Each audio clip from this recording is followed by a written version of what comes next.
अस्सलाम वालेकुम, मैं सदुल्ला खान हूँ। जब से इमरान खान की हुकूमत को निकाला गया है और जब पीडीएम सरकार आई, उसके बाद फिर ये निगरान हुकूमत आई, उसके बाद फिर ये शहबाज शरीफ साहब की हुकूमत आ गई है। जब से इमरान खान की हुकूमत को ख़त्म किया गया है तब से एक ही आसरा है, एक ही उम्मीद है इमरान खान के मुखालिफिन को, तमाम मुखालिफिन को, सबको एक ही आसरा था, एक ही उम्मीद थी कि मुल्क में सरमायाकारी आएगी, मुल्क में पैसे आएंगे, इतनी सरमायाकारी आ जाएगी कि लोग इमरान खान को भूल जाएंगे। और उसके लिए कुछ एफर्ट्स भी की गई, कुछ फोरम्स बनाए गए। SIFC का फोरम बनाया गया। SIFC के बारे में तो बहुत होप्स क्रिएट की गई और ख़ुद SIFC का फोरम बहुत पुरुम्मीद था कि बहुत इन्वेस्टमेंट इस फोरम के तहत आएगी और इतनी इन्वेस्टमेंट आएगी कि पैसे की रेल पेल हो जाएगी। और जब पैसे की रेल पेल हो जाएगी तो लोग फिर सब कुछ भूल जाएंगे, लोग देखेंगे मुआशी हालात बेहतर हो रहे हैं, चीज़ें बेहतर हो रही हैं, तो क्या ज़रूरत है कि हम इमरान खान को याद करते फिरें। यही एक आसरा था उन लोगों के लिए भी जो वाकई नेक नियति के साथ पाकिस्तान के मुआशी मसाइल को हल करना चाहते थे, उनके लिए भी। और वो लोग जो यानी शहबाज सरकार, शहबाज हुकूमत या नून लीग जो समझते थे कि अवाम को इमरान खान, अवाम के जहनों से इमरान खान को उतारने का एक ही तरीका है मुल्क में इन्वेस्टमेंट लेकर आओ और जनाब मुआशी इस्तेहकाम लेकर आओ, सब चीज़ें करो। हमने देखा पहले मिफ्ता साहब आए, इसाक डार आए, इसाक डार बुरी तरह फ्लॉप हुए, डॉलर के साथ बहुत ही जो है वो बेरहमाना रुपए के साथ सलूक किया गया और डॉलर ऊपर चला गया, सब कुछ हुआ, वो मैं दोहराता नहीं हूँ। अब क्या हुआ है, अब आज की जो शहबाज राना साहब की स्टोरी है, ये सबकी आंखें खोल देने के लिए काफ़ी है। शहबाज राना साहब कह रहे हैं कि मुल्क में सरमायाकारी 50 साल की कम तरीन सतह पर पहुंच गई है।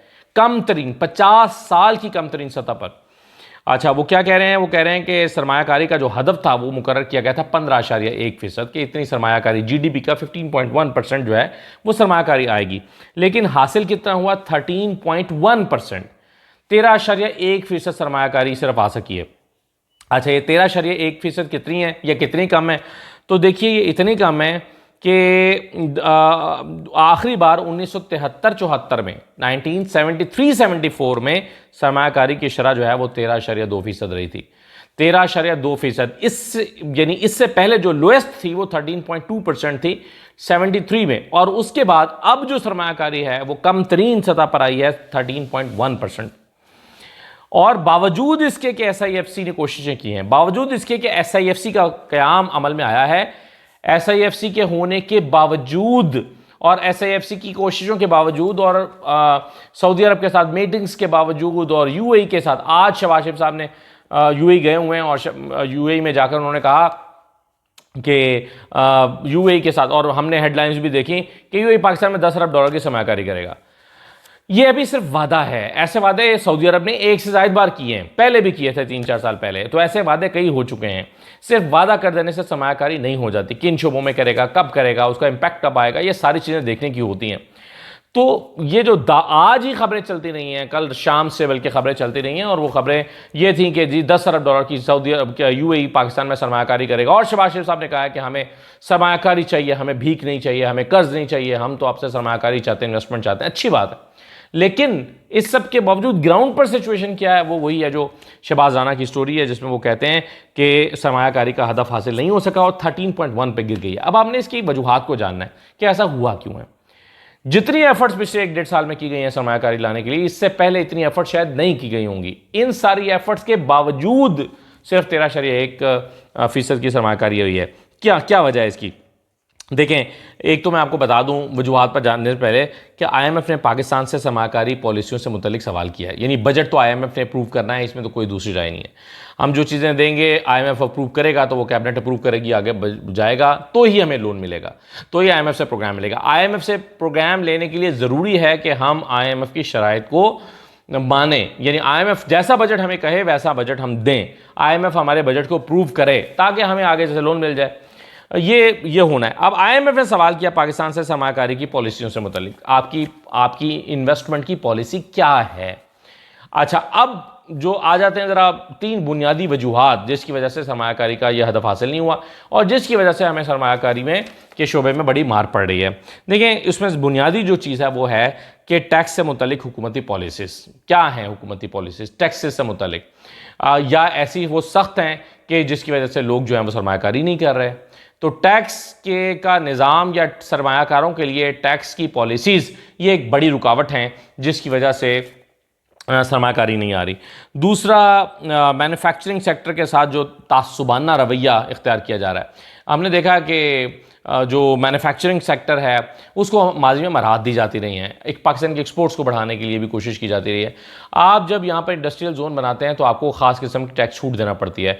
यहाँ फैसलाबाद में इंडस्ट्रियल जोन बना था पाकिस्तान तहरीक इंसाफ के ज़माने में, मियां असलम इकबाल का बड़ा शानदार ज़बरदस्त कारनामा था, बड़ा उसमें उन्होंने अपना रोल प्ले किया था। उसमें हमने देखा था कि हुकूमत ने पॉलिसी दी कि ठीक है पाकिस्तान में आप सरमायाकारी करें, हम आपको यहाँ पर जो ड्यूटी में छूट देंगे। यानी आप अगर फ़र्ज़ करें बल्ब बनाने की एक फैक्ट्री लगाना चाहते हैं, तो एनर्जी सेवर लगाने की फैक्ट्री लगाना चाहते हैं, उसके लिए मशीनरी दरकार होगी। मशीनरी आप लेकर आए, हम ड्यूटी फ्री आपको देंगे, उसमें टैक्सेस में छूट देंगे।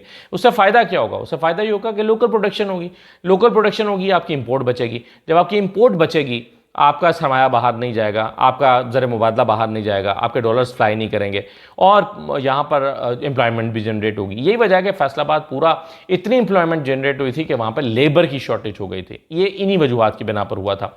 लेकिन अब क्या मसला है? अब मसला ये है कि मैन्युफैक्चरिंग सेक्टर के लिए जो तासुबाना रवैया है वो एक बुनियादी वजह है इन्वेस्टमेंट के ना आने की। और तीसरा सबसे अहम बड़ी वजह है वो है सियासी अदम इस्तेहकाम। आप ऐसा माहौल ही नहीं दे रहे कि जिसके नतीजे में सरमायाकारों की हौसला अफजाई हो। आपने देखा यहाँ अभी तो हम फॉरेन डायरेक्ट इन्वेस्टमेंट की बात कर रहे हैं ना, गैर मुल्की सरमायाकारी की बात कर रहे हैं।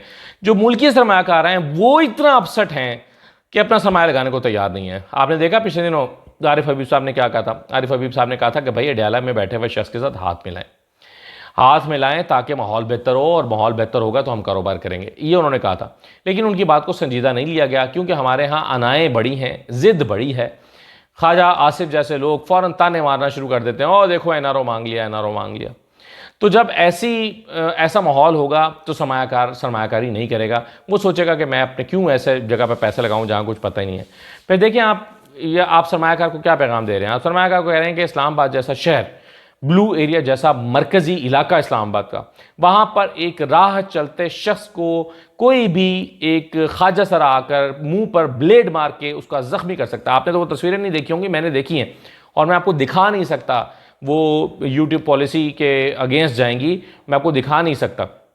वो उनका यहाँ पे जो कट लगा है वो उसमें वो इतना गहरा कट है कि उनके दांत दिखाई दे रहे हैं, जबड़ा दिखाई दे रहा है, इतना गहरा कट उनके चेहरे पर लगा हुआ है। और मैं हैरान हूँ कि वो अभी भी आके हिम्मत करके बोल रहे हैं।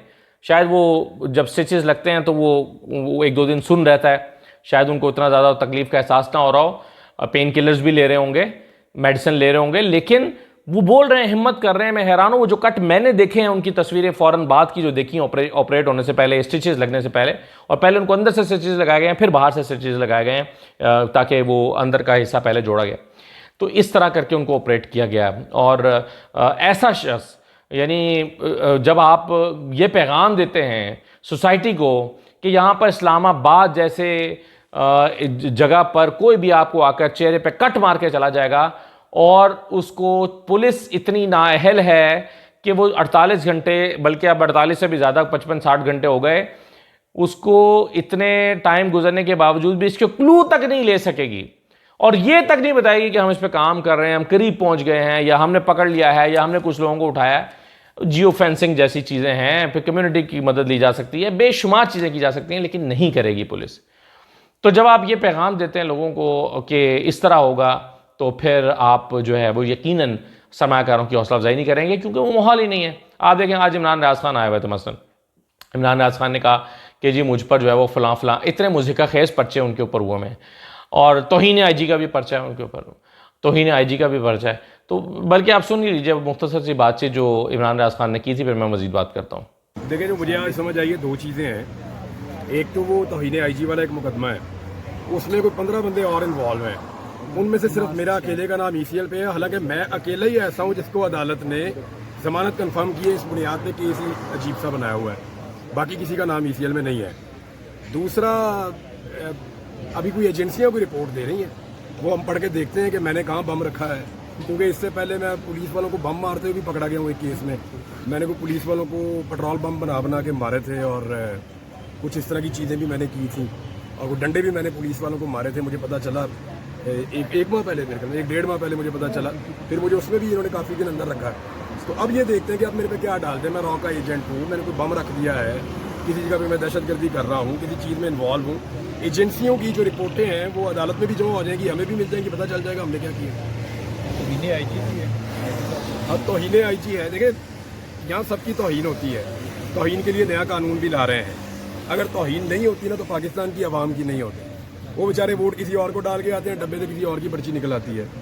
सिर्फ आवाम की तौहीन नहीं होती, यहाँ पे रोजाना की बुनियाद के ऊपर उनको रोला जाता है, उनको बेइज्जत किया जाता है, उनकी बात नहीं सुनी जाती, हर जगह पे बेचारे कतार में खड़े होते हैं। तो आम आदमी की जानवर जैसी बदतर इन्होंने पाकिस्तान में जिंदगी की हुई है, उसके अलावा सबकी तौहीन होती है। और मजे की बात यह है, जिन लोगों को तौहीन से बचाने के लिए ये हद तक का कानून लेकर आ रहे हैं ना, उनकी शक्लें देखें, वो इस मुल्क के लिए हद तक बने हुए हैं। अच्छा इमरान, तो इन हालात में देखिए कि हम तवक्को कर रहे हैं कि पाकिस्तान में सरमायाकारी आएगी।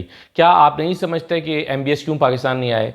क्योंकि क्या, और चलिए मैं नहीं कहता, नजम सेठी ने और बाकी लोगों ने कहा है कि उन्होंने होल्ड किया। उन्होंने कहा कि जी देखें, हम पूरे यकीन से नहीं कह सकते कि हम जो इन्वेस्टमेंट करेंगे उसके लिए उसके बाद यहाँ पर सियासी तौर पर क्या होगा, कोई पता नहीं है पॉलिसी क्या है नई हुकूमत। अभी इस वक्त जोर है, उस्मा बुखारी साहबा कह रही थी कि वो सवाल हुआ कि अगर ये बिल अदालत ने स्ट्राइक डाउन कर दिया तो क्या करेंगे? उनका दोबारा बिल मंजूर करेंगे, फिर मंजूर करेंगे।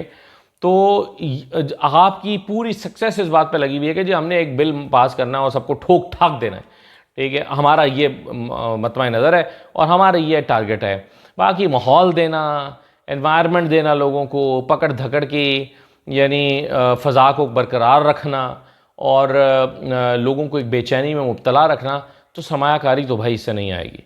आप चाहे SIFC बनाएं, चाहे और इदारे, मेरी बड़ी ज़ाती तौर पर बड़ी उम्मीदें वाबस्ता हैं SIFC से। मैं चाहता हूँ, मेरी ख्वाहिश है कि SIFC एक कामयाब प्रोजेक्ट साबित हो, अदारा साबित हो और इसके ज़रिए से पाकिस्तान में सरमायाकारी आए। अल्टीमेटली मेरा फ़ायदा है, आपका फ़ायदा, आवाम का फ़ायदा, सबका फ़ायदा है। सियासी इख्तलाफात को भूल कर अगर पाकिस्तान की इकॉनमी को फ़ायदा हो रहा है तो उसका मैं भी बेनिफिशरी हूँ, हर शख्स बेनिफिशरी है उसका। तो इसका कामयाब होना बहुत ज़रूरी है। लेकिन शहबाज राना की स्टोरी बता रही है कि SIFC के क़याम के बाद भी हम तारीख की कम तरीन सतह पर पहुँच गए हैं, 50 साल की कम तरीन सतह पर सरमायाकारी में। तो फिर ये अलार्मिंग सिचुएशन है। इसका मतलब है कि सरमायाकारों का एतमाद बहाल करने के लिए आपको सियासी इस्तेहकाम का लाना ज़रूरी है। इसके बगैर शायद बात नहीं बनेगी, इसके बगैर शायद काम नहीं चलेगा। इजाज़त दीजिए, अल्लाह हाफ़िज़।